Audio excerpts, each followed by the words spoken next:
Lisa. Oh yeah, there are six of you. I remember. Okay, I remember now. ربي زدني علما رب اشرح لي صدري ويسر لي امري واحلل عقدة من لساني يفقهوا قولي ربي زدني علما ربي زدني علما ربي زدني علما. So I'm really sorry I had to miss last week, but don't worry, I've been able to put all the information for this week that we'll cover last week. I just have really bad seasonal allergies sometimes, and by the time it came to last week, that the weather changed here and it was really bad for me, so I couldn't actually focus. So I had to like sleep it off. Sometimes if it gets so bad, I just only can just sleep it off. So alhamdulillah, I'm feeling much better. Got a new medication, so doing much better. But let's go ahead and get started. We have a lot to cover today, inshallah. So we were previously wrapping up the conversation about tahara. So this conversation about how do you cleanse yourself, what is the legality of it, and things of that nature. We're able to cover through ghusl and wudu, which is the two major ways of doing purifying oneself spiritually.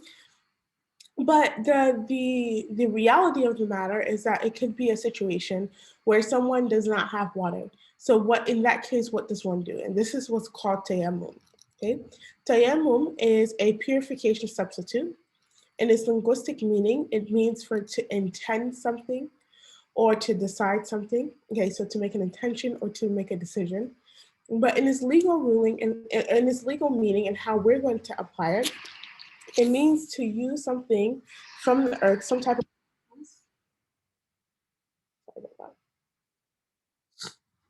It means to. Let me do something really quickly. Okay.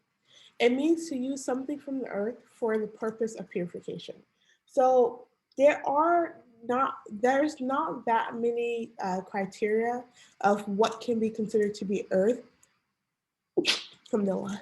There's not that many criteria of what could be considered to be earth, as long as it's not what's called najas, which we talked about. So as long as it's not something that is impure, because we already said that you cannot use an impure substance to cleanse yourself, right? So as long as it's not something that's impure, then it's okay. So it is to use something from the earth for the purpose of this spiritual purification, right?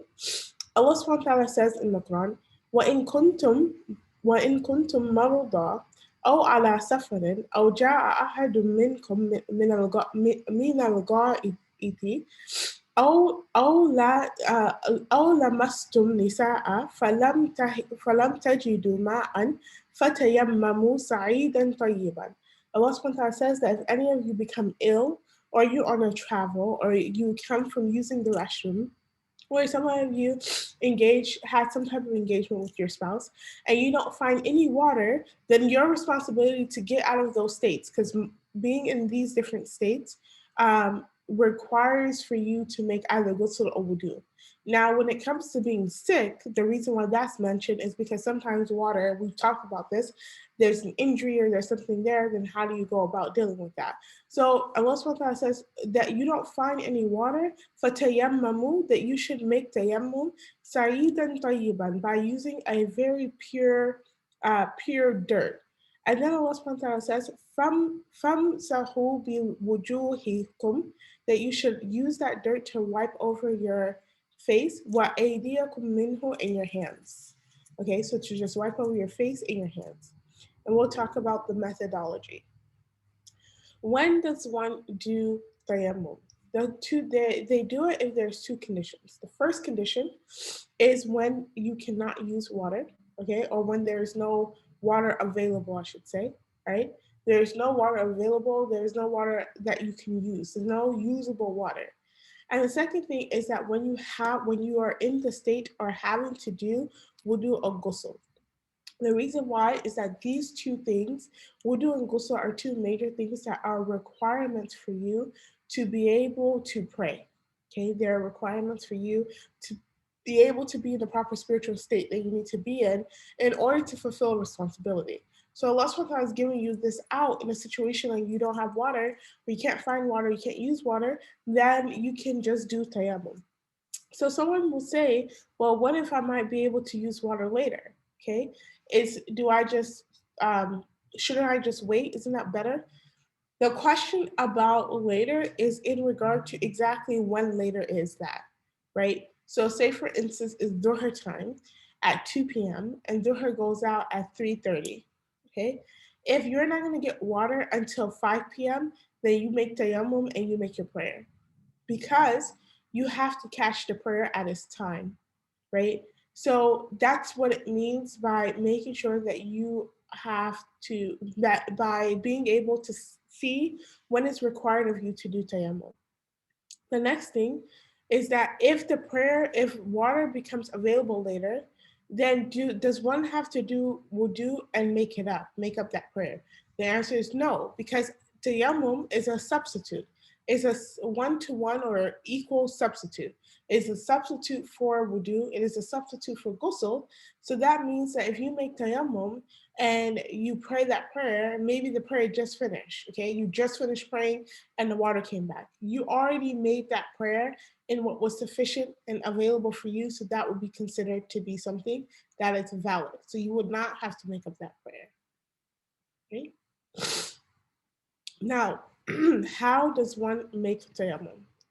First is that you make intention. It's nice because the word tayammum itself means intention, but you have to make intention. You have to make intention in this case because tayammum is very different and you're substituting your wudu and your ghusl by using tayammum. So you want to make intention for this, that what you're doing is for the intention of either wudu or ghusl, okay? The second step is that you want to strike your hands on the ground. So wherever you're going to get the dirt from, you'll strike your hands like this, okay? And then you will shake off the excess dirt because you're not trying to take a shower in dirt. I know that sounds gross, but you're not, you're not trying to take a shower in dirt. So you'll just shake off the extra dirt and then you'll wipe your hands over your face like you would do. Okay? That's it. And then the step 3 is that you go back to that place. Hit your hands on the ground, not hit them, but just place them there. You shake off the rest of the dirt, and then you wipe your hands all the way over to your arms, like in wudu. Okay, and that's it. That is the completion of tayammum. Now, what invalidates tayammum? When someone has made a tayammum, it's like they made wudu or ghusl. So they can pray, they can hold the Quran and read it. Everything that you can do tawaf, everything that you can do with wudu and ghusl, then that's what you can do in the state of tayammum. Which is why, similarly, the way that tayammum breaks or gets invalidated is anything that breaks one's wudu or ghusl will break one's tayammum, right? But there's an extra layer. When water becomes available to use and you're able to use it, then that also breaks and validates the tayammum. So say for instance, you prayed Zuhr. It's 2 p.m. Zuhr came in, you don't have any water. So you do tayammum to pray, okay? You do this tayammum, you pray Zuhr. At maybe 2:45, maybe even 3 o'clock is Asr time, and it's time to pray, but the water comes back, then you go make wudu, and then you pray Asr, okay? So you will have to make wudu and then pray Asr, even though you didn't break that wudu, technically, but the fact that now water is available, that substitute is rated invalid. Does that make sense? Everybody?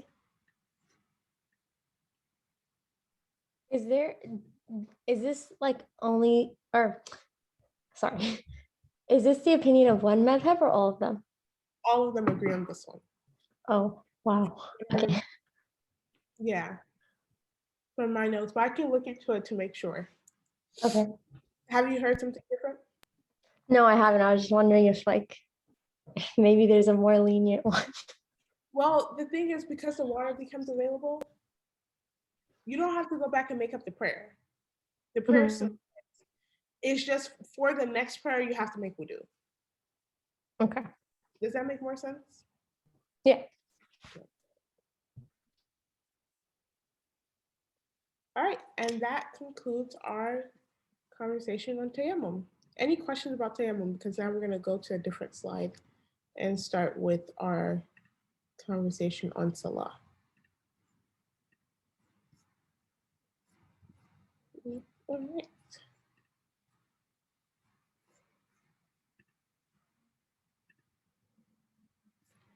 Thought about putting them in the same slide, but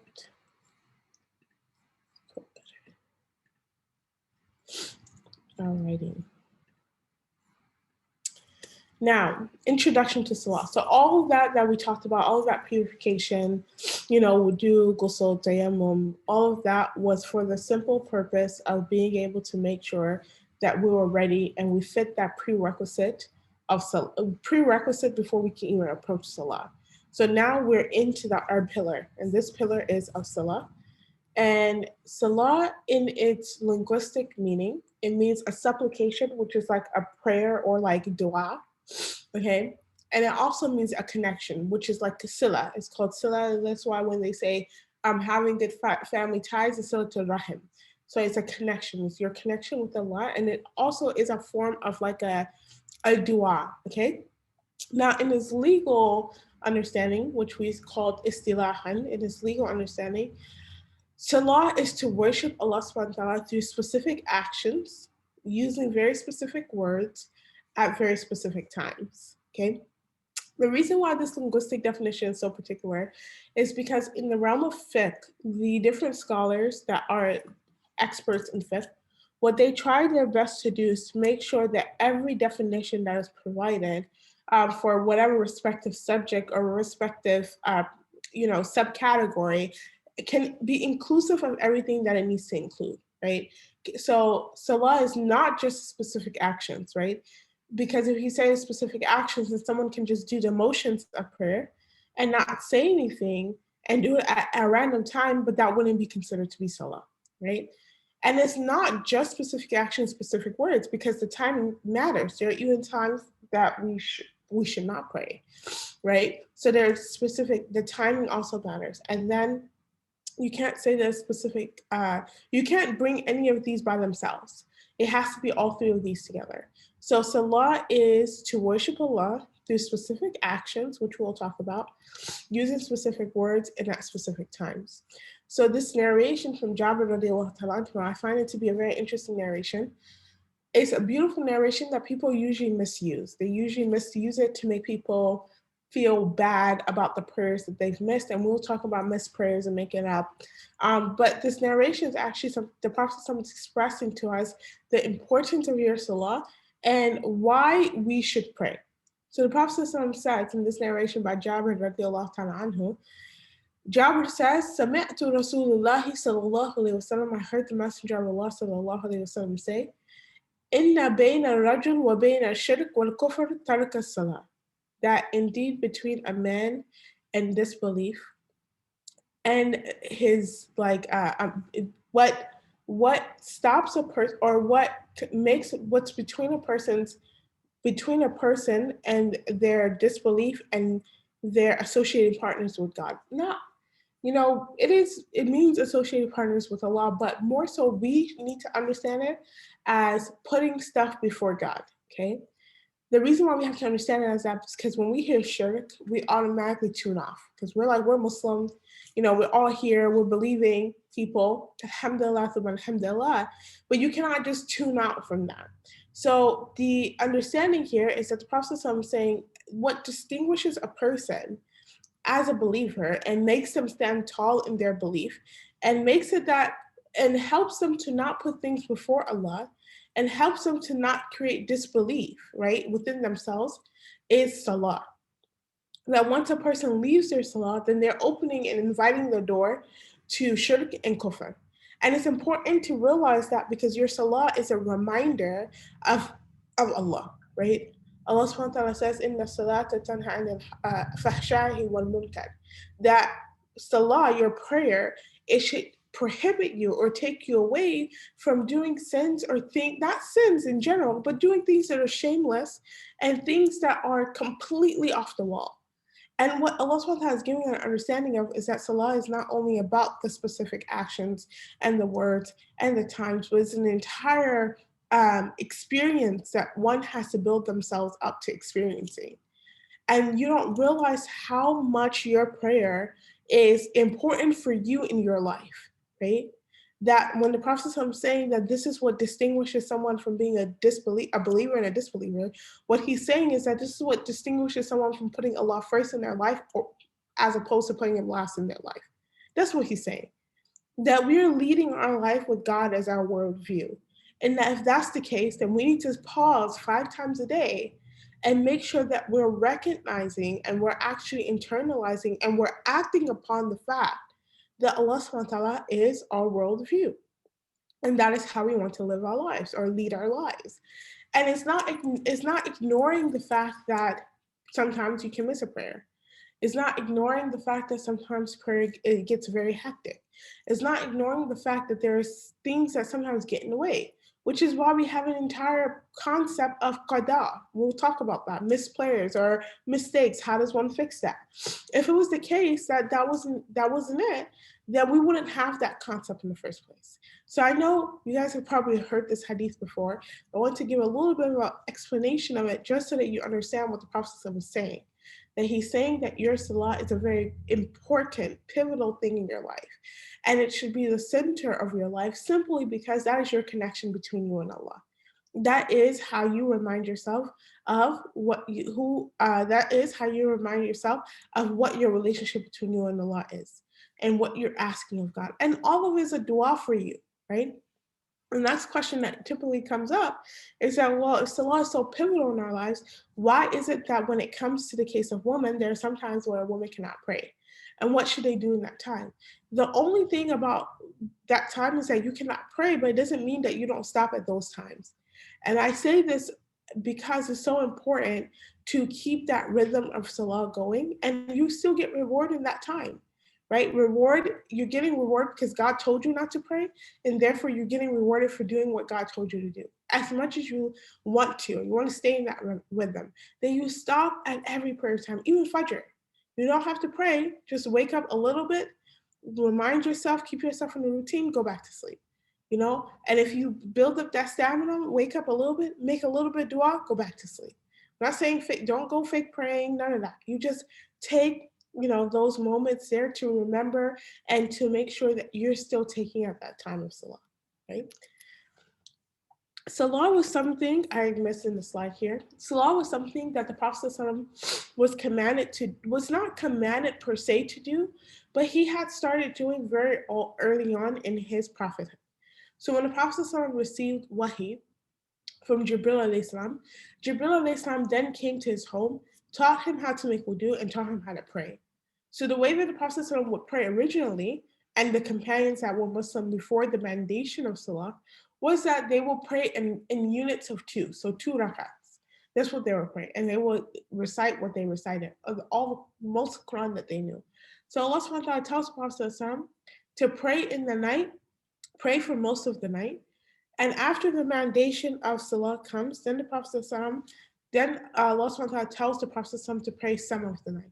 Okay, so the first command that the Prophet gets is to pray most of the night, and then he gets to pray some of the night. The reason why that was important is because when it gets to the point where the Muslims are being tugged, they're in a very, very difficult situation. And it's post the boycott. The Prophet has lost 2 very important people in his life, his wife, Khadija radiallahu ta'ala anha, and his uncle, Abu Talib. He has lost these 2 people in his life. He goes to Ta'if to seek refuge there, to give the Muslims another place to be able to migrate. They don't treat the Prophet kindly. They even stone him on his way out. After all of that happened, the Prophet was at such a place that he is emotionally distraught because of what's happening to his people, what's happening to himself in his life. He goes on the miraculous journey of Isra or Mi'raj. Now, there's a lot of information there that I'm not going to go through because this is just not the scope of it here. But it's important to know that, and when he went on Isra Mi'raj, first was the Isra part, which is the night journey. And on this night journey, he stopped at many different places, but he also stopped at Masjid Aqsa. And there he prayed with all of the prophets, and then he ascended into paradise, and he went to every single level, and he met the prophets in each level, and then he went to a place called Sidratul Muntaha, which is like this tree a very beautiful tree. The Prophet explains this tree and says that there's no amount of words that can explain how beautiful this tree is. And from there, he has a conversation with Allah. When he has this conversation with Allah, then Allah subhanahu wa ta'ala gives the Prophet a gift, and that gift is of 50 prayers. The Prophet comes down and he goes to Musa alayhi salam, and Musa alayhi salam asked him, "What did you get from your Lord?" To which the Prophet responded and said 50 prayers. Musa alayhi salam said, "Your people cannot do that. They're very similar to my people, Banu Israel. They're stubborn. You have to go back and ask your Lord to make it lighter." Prophet went back. When he went back, Allah subhanahu wa ta'ala docked it by 5, so it became 45 prayers. They just back and forth kept happening until the Prophet was down to 5 prayers. He comes down, and when he gets to 5 prayers, Allah subhanahu wa ta'ala says, "Okay, you know what? 5 prayers for your ummah, and they will get the reward of 50. Okay, 10, 10, 10, right?" So the Prophet comes down to Musa alayhi salam, and Musa alayhi salam says, "How many did you get?" He says 5. To which Musa alayhi salam says, "Go back. That's still too much." The Prophet then tells Musa alayhi salam that I'm too shy to go back and ask for less. We'll just have to work with this. And this narration is so beautiful because the Prophet, we know for a fact that he was shy the first time, but he went back and forth for our ease and for us to be able to, manage our relationship with us and Allah. And not only that, we still get the amount of reward that we were supposed to get in the first place. And so this was where the mandation of the Salah happened. And it happened right before the Hijrah. So the year before the Hijrah happened, well, a couple of months before the Hijrah happened, then you got the mandation of the Salah, right? Any questions? I know that was like a mouthful. I have one. Did he hear Allah subhanahu wa ta'ala? So in terms of how that conversation happened, there's so much speculation. Because some say, did he see him? Did he hear him? It's very hard to tell because for Allah subhanahu wa ta'ala, right? No one or nothing like him. So Allah subhanahu wa ta'ala doesn't use the same faculties that we use. So some say that it could very, very well be the Prophet saw Allah and it was like an inspiration to the heart. I just don't know how that conversation happened. Okay. Yeah, that's a good question. Who is required to pray? There are 5 requirements.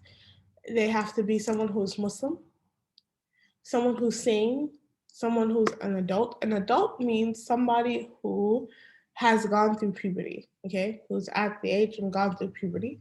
Number 4 is someone who is not in the state of haid or nifas. Haid is someone who's on their menses, and nifas is postpartum bleeding, okay?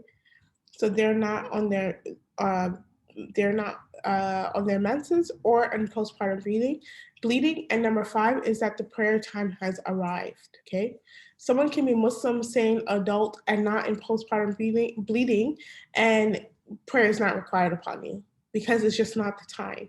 So the time of prayer has to have arrived. Right. Now, there are some pre-prayer things. The first thing is the call to prayer. There are 2 parts to the call to prayer. The first part is that there are 2 parts to the call to prayer. I call them parts.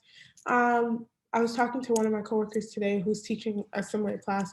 He's like, call them units. I don't know if I like the word units, but there are 2 parts to the call to prayer. There's the adhan and then there's the iqamah. When the Muslims moved to Medina, and after they built the Masjid and all these things, the Prophet then asked them, how should we call people to prayer? Now, people came with their own suggestions. Some people said we should ring a bell. The Prophet said no. Some people said we should light a fire, to which the Prophet said no, that's like the Persians, because the Persians worship fire. Some people said, and he said no to the bell because that's what the Christians would do. Some people said we should blow through a horn. And the Prophet said no, he didn't like that. Then he tells everybody to go home and sleep on it. When they go home and sleep on it, they come back, and a companion by the name of Abdullah bin Zayd, he comes and he tells the Prophet that he had a dream. And in this dream, an angel came to him and told him to repeat these words, and those were the words of the adhan and the iqamah. To which the Prophet then told Bilal radiallahu ta'ala to come and learn those words, and Bilal became what's called the mu'adhin, the person who calls the adhan in Medina. Right, so that is how the story of the adhan came together. The adhan is indicating that prayer time has come in and it's time to pray. while the iqama is indicating towards the fact that the congregation is standing up for prayer. Okay, so the adhan is just letting you know it's time to pray. Typically, depending upon like the community, the masjid, or whatever the case may be, the adhan, there will be about 10, 15 minutes, sometimes 20 minutes between the adhan and the iqama. It just all depends, right? And then the iqama is when someone stands up they stand up and it's time to pray. What is the methodology of calling the adhan and even calling the iqama? Is that one, you have to be in the state of purity. So that means that you have to have wudu, okay? Second thing is that one has to face the direction of the Qibla. And as they're reciting the words, they will turn to their right and then they will turn to their left, okay? So hayya ala salah, hayya ala salah, hayya ala falah, hayya ala falah, okay? So they will turn to their right and they'll turn to their left. The third thing is that the only time that the adhan is called after the prayer time comes in is for tahajjud at the haram, because it's just informing the hajjaj or the people who are doing umrah that this is a time for tahajjud. That's the only time that the adhan will be called after a prayer and at a time where there's not, after a prayer in that sense. The hands, okay, the hands are, they have their hands on their face like this. And the fifth thing is about the speed. The adhan is a slower speed and the iqama is a more sped up speed. So the adhan is slower and the iqama is much faster. When it comes to some questions, typically the one question that we get is, do women call the adhan or the iqama in a congregational prayer? The answer is, in the congregational, all women congregational prayer, the answer is no. You do not have to call the adhan or the iqama there, but women should be very familiar with the adhan and the iqama, right? So this is the wording of the adhan. Allahu Akbar, Allahu Akbar. Allahu Akbar, Allahu Akbar. Ashhadu an la ilaha illallah. Ashhadu an la ilaha illallah. Ashhadu anna Muhammadan Rasulullah. Ashhadu anna Muhammadan Rasulullah. Hayya ala salah, hayya ala salah, hayya ala falah, hayya ala falah. And then here, there's an asterisk here, 2 asterisks here, because as-salatu khayrun min an-nawm, this is only in the Fajr prayer, okay? As-salatu khayrun min an-nawm, as-salatu khayrun min an-nawm, you only say this in the Fajr prayer, and then you end it off with Allahu Akbar, Allahu Akbar, right? That is the adhan, and here's the translation of it. When the adhan is going on, what does the person sitting there say? The person who is listening to the adhan, they just repeat the same thing, except for in the case of hayya ala salah and hayya ala falah, then they say la hawla wa la quwwata illa billah, okay? There is no might or power except for the might and power of Allah. So hayya ala salah, hayya ala falah, there is no might and power, la hawla wa la quwwata illa billah. You say, the person who's listening to the adhan will then say that. Does that make sense? Yes. Perfect. This is the wording for the iqama. Allahu Akbar, Allahu Akbar. Ashhadu an la ilaha illallah, ashhadu an la ilaha illallah, ashhadu anna Muhammadan Rasulullah, ashhadu anna Muhammadan Rasulullah, hayya ala salat, hayya ala falah. This should be 1-1, sorry. Hayya ala salat, hayya ala falah. Qad qamatis salat, qad qamatis salat, Allahu Akbar, Allahu Akbar, la ilaha illallah. That is the iqama. Now, once the adhan has been called, what do you say? When the adhan has been called, after the adhan, you have du'as that you should make. After the iqama, you don't say anything because you are to start prayer, right? Because the iqama is like announcing that we're lining up for prayer. So after the iqama, you don't say anything, you're just to start prayer. But after the adhan, then you will make this dua, Allahumma, you say, oh Allah, Rabba hadhihi da'wat at-tamma, the Lord of this complete call, was salatul qa'ima, and this established prayer, ati Muhammadin al-wasilata wal-fadila, and he give Muhammad the position and distinction and the fadl, وَبَعَثْهُ مَقَامًا مَحْمُودًا الَّذِي وَعَدْتَهُ, and give him a praise station that you have promised. So this is the dua that we should say after. There is another narration that has another ending part that you guys may be familiar with. آتِ محمدا الوسيلة والفضيلة وابعثه مقاما محمودا الذي وعدته إنك لفي is something like that at the end. That one is only found in one narration.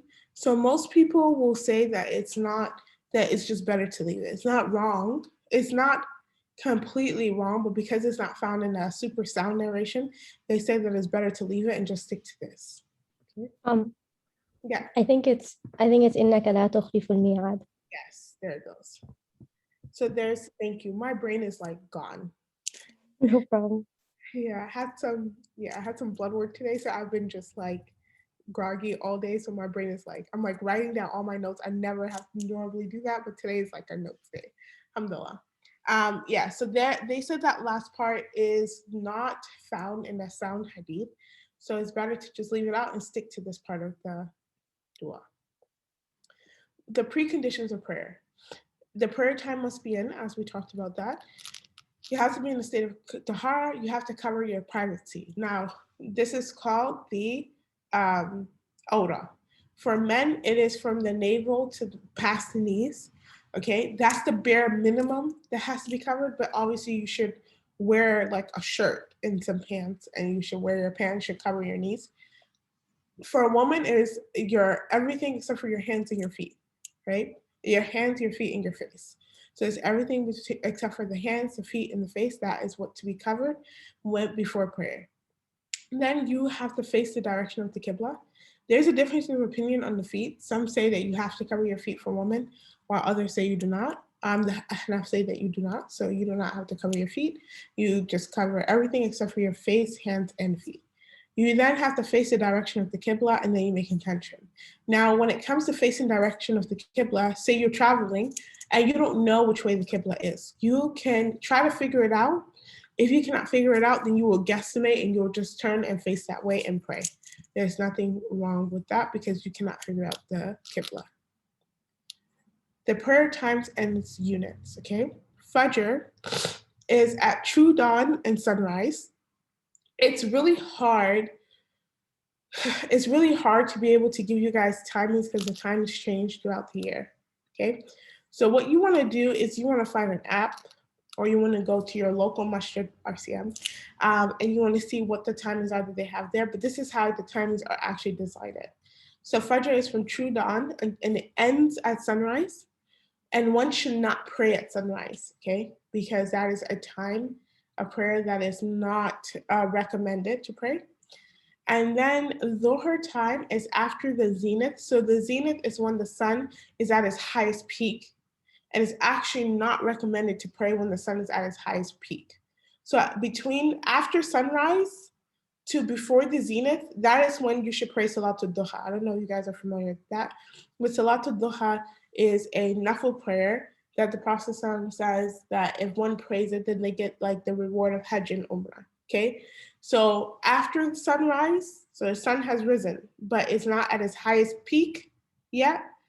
So, and before the zenith, when the sun's at its highest peak, that's when one should pray Salatul Duha, and that time is good. But when the sun is at its highest peak, you should not pray at that time. You pray Dhuhr comes in right after that. So after the zenith, and it ends either when the shade is one time, two times.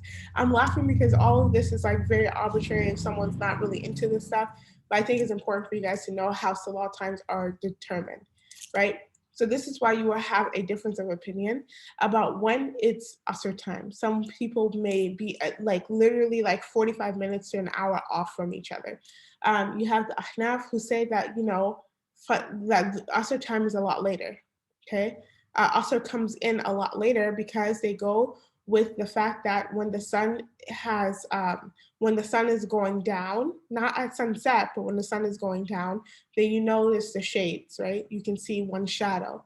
So when the shadow is 1 to 1, then they say that, okay, this is where the sun is like this is like midday, you would say, not midday, mid-evening, one would say. Then they will say that's the time that Asr comes in. While others say no, when the shadow is like makes you look 2 times the size that you are, basically, that is when Asr time comes in.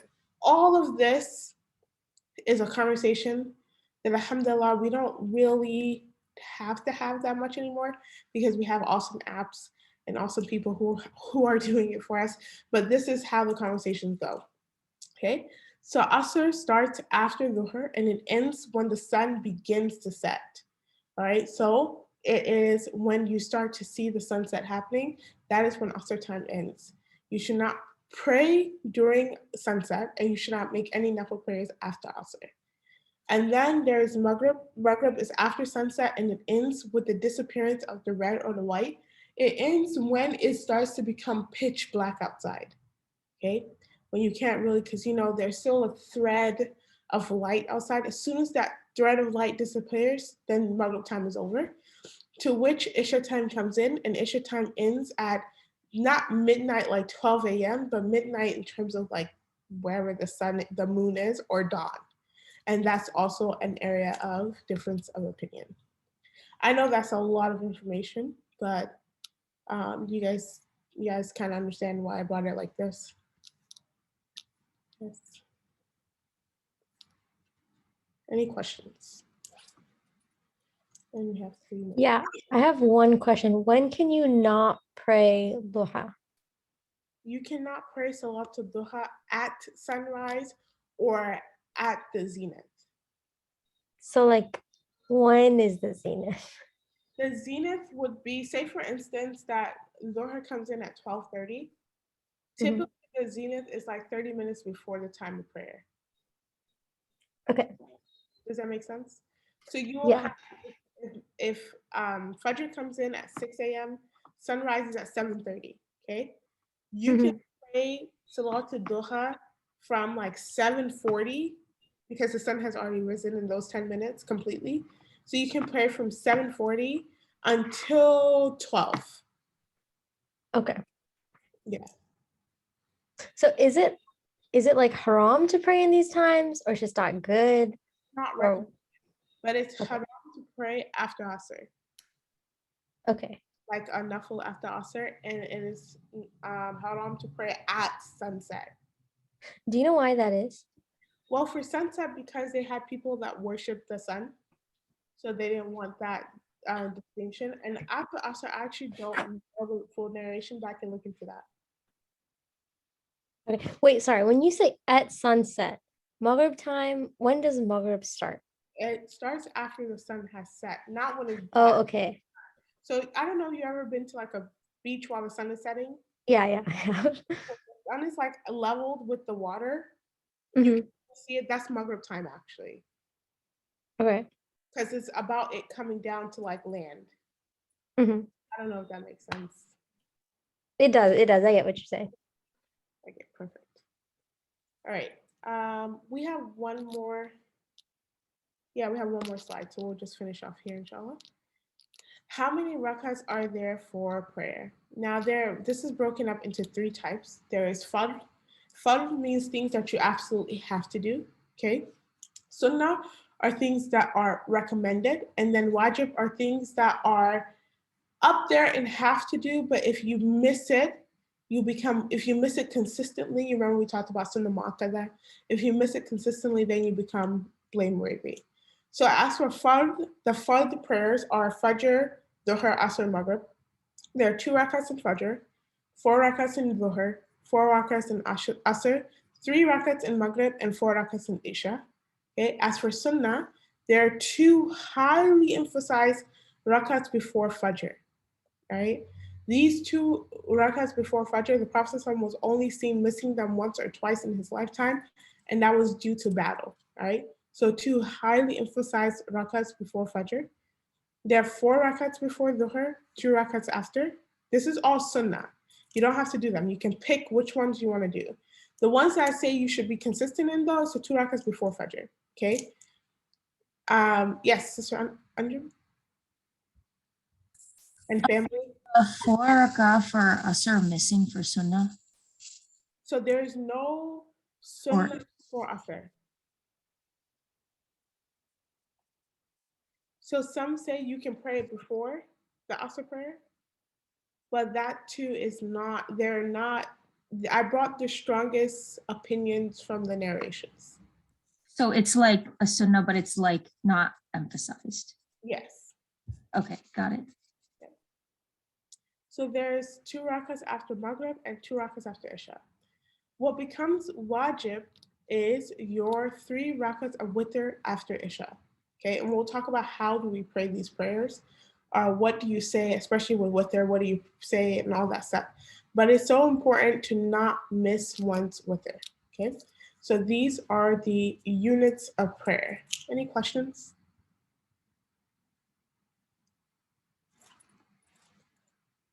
No? All right. Well, this is it for today, inshallah. Thank you guys so much. سبحانك اللهم وبحمدك أشهد أن لا إله إلا أنت نستغفرك ونتوب إليك. Fatima, you have a question? No, I was just gonna say thank you. You're welcome. I'll see you next week, inshallah. Thank you. Okay, inshallah.